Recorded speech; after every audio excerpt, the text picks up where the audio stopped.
Hi there, it's Jane Birkinshaw from Love Your Lens here, and this is our regular slot on a Monday late afternoon, early evening, when I talk about the images that have been submitted for the weekly photo challenge. The challenge for the new members, it's called Live, Shoot, Love, and the new topic is announced on a Monday, and I usually pin it to the top of the Facebook group now so that you can see it whenever you go to the group.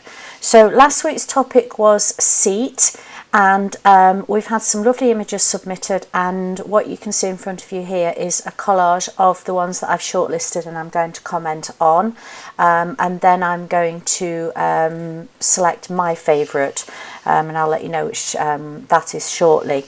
Now, we did have a lot of images submitted this week, and if you're wondering why perhaps yours didn't make it into the top 8, one of these reasons might be why. Now, this criticism is meant as positive, constructive criticism, so please take it that way, and it's only ever meant to try and help you improve. So this week there were quite a few quick snapshots that might have been of interesting seats. Actually, there were quite a few really nice seats, but potentially there could have been a stronger story told, and as I talk through these images you'll understand what I mean by that. Sometimes the images were lacking strong composition, and in other cases perhaps the image wasn't very sharp, or there was no real sort of emotional connection made with the image. So these are the ones that really did catch my attention in this collage, and what I'll do now is talk you through each of the images individually. Now, I do put the name of the person down here at the bottom in the caption, and this lovely image is by Denise Dawson, and the composition is strong. There's an argument sometimes for not placing things in the centre of the frame, but in this case I think it really works. The angle that Denise has chosen really works. It's a very low angle, and the story that she's telling via the hat, via the drink on the floor here, there is a simple little story going on here. The colours all work well, it's nice and sharp, and it's a nice little image. A good job there, Denise. Then this image, lovely landscape here by Tim Hislop. I've got a feeling I've spelt your name wrong there, Tim, sorry. What I liked about this is the framing of the image, and this really lovely curved bench where Tim's chosen to put it within the frame means that you can still see and appreciate the landscape, and you can imagine that it would be a really lovely place to sit. And if you really wanted to start going into it, it's nice how he's got the purple of the heathers here, kind of echoing the curve of the bench, and then you've got into the distance this lovely landscape. So yeah, a nice job there, Tim. Then there's this image by Katie Elizabeth. I've missed your surname off there, Katie. This is a nice bench, obviously with its own story to tell, with the Welsh inscription on it. What I liked about this was the angle that you've chosen, a portrait shot with the bench kind of leading the eye through to the lighthouse in the background. Pity you've just missed off the bottom of the bench there. I think that could have worked quite nicely if you'd have just stepped back a little bit, gone a tiny bit wider, and you could have afforded to have lost a little bit of the sky in order to be able to fit the bottom of that bench in. But nice shot, not bad at all. This shot, it was really the emotional connection and the story that was being made here. I really liked the idea of this presumably elderly couple. Can't really tell the relationship between them from this, other than it's two people enjoying a moment in the sunshine on their own, away from the crowds, looking over at the crowds, observing what's going on here. I like the juxtaposition of the camping chair and the wheelchair, and her sticks and her umbrella, yeah, so from that respect it makes a nice shot. I would improve on this by cropping out this sort of right hand third really of the image. Anything that's dense black or dark like that draws the eye away from the rest of the image, and it's just not necessary to have that there. So just a bit of constructive criticism there on this image, Emily Turnbull. Then in a similar vein here, we've got a couple of chairs looking out over a view, deck chairs, National Trust. Nice shot here by Irina Jackson. You can kind of imagine yourself sitting there looking out at that view, having a few minutes peace and quiet from the hustle and bustle of normal life. Again, as a bit of constructive criticism, I would crop out a little of this white sky. When the sky is that bright, it's not really adding a lot to the image, and it's certainly okay to leave some of it there, but really you could take away, you know, at least half of it, and also just perhaps crop down this edge to avoid having a half-cropped little tree there. But I did like the simplicity of the colour palette. It's red, it's green, that's it, and it's a simple story.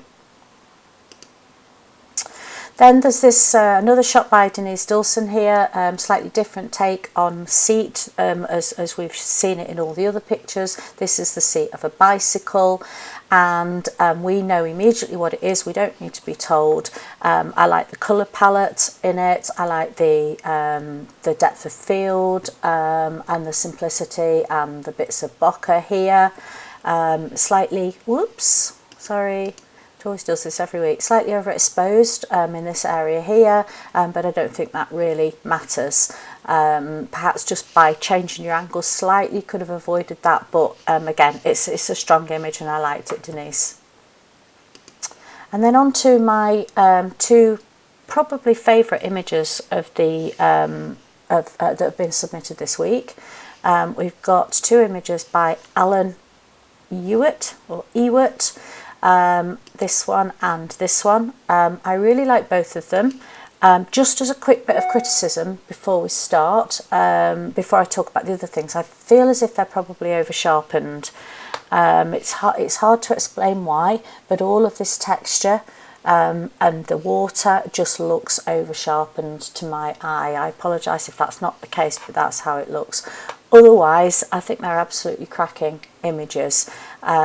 The light is the thing that makes this one for me. The colours, the very simple tones of brown, and then the blues of the sky and the clouds and everything, and then again the story that's told here of an old bench, a new bench, looking out at this wonderful lighthouse. So really nice shot there, Alan. Slightly overexposed in the clouds here. Probably difficult to avoid that, but perhaps by slightly underexposing the whole shot, that might have avoided that. And then this one, which I think I'm going to name as my favourite of the whole lot, but basically, Alan, I was really torn between both of them, so well done for submitting two really strong images. I really like this little scene here of the two people and their dogs looking out over this amazing view of the castle. The composition is lovely, the depth of field is great. I'm assuming you used a narrower aperture on both these shots to give it that sharpness. Again, just looking at the trees and the water and this work here, I think it's over sharpened, and it is slightly overexposed as well to my eye. But cracking shots, Alan, and well done. I think that's fantastic. Okay, so let's come on now to this week's theme, which is family life. And what I've suggested here for this theme is that you use a reportage style. I think it would suit it very well. And what reportage basically means is kind of watching and telling a story as something unfolds. So you're almost an observer watching a moment happen, and it's a real moment. It's not staged. That's what it is basically. And I think one of the most important things with this is family life. This is it's got to have an emotional connection for the picture to really work. And one of our Love Your lenses is called Sarah Fakin. I know that sounds awful, doesn't it? Perhaps she pronounces it Fachin. I know you're all dying laughing at me now. Anyway, Sarah is a photographer, semi-professional stroke fully professional. I haven't caught up with her recently, but if we have a quick look at her Facebook page here, which I'm sure she won't mind at all, this is her business Facebook page. If you have a look at the types of pictures that she's posting here of her family, or sometimes friends' families, but these shots here are beautiful, and these are reportage. They've got amazing light, they're beautifully composed, and you know, these would all fit the bill of family life. So I want you to have a little think, you know, and a little try, push yourself out of your comfort zone maybe, and you know, don't punish yourself if you don't get kind of to this standard, because Sarah, you know, she really has done some amazing work here, and you know, I think they're a cut above the average. They're very special pictures, but certainly give it a go, and I'm really looking forward to seeing your images as ever. And I will be back this time next week, possibly Tuesday actually, because it's bank holiday next week, but anyway, early next week I'll be back and checking in with you and seeing how you're all getting on. So take care and see you then.